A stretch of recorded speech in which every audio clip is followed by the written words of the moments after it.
Kano nga ba ang dapat na budget sa pagsisimula ng PisoNet business or computer shop business? Kung magsisimula ka ng PisoNet business, ay nakadepende ito sa kung magkano ang kaya mong budget.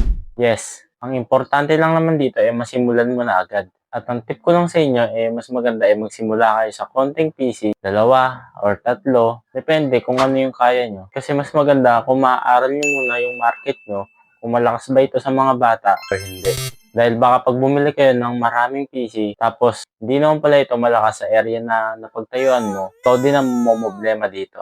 Hindi naman sa pagiging negative, pero marami rin ako nakita na nagsimula sila sa malaking budget. And after a couple months, nagsara na rin sila dahil nga hindi nila inaral ang market nila. And hindi pala para sa kanila ang ganitong business.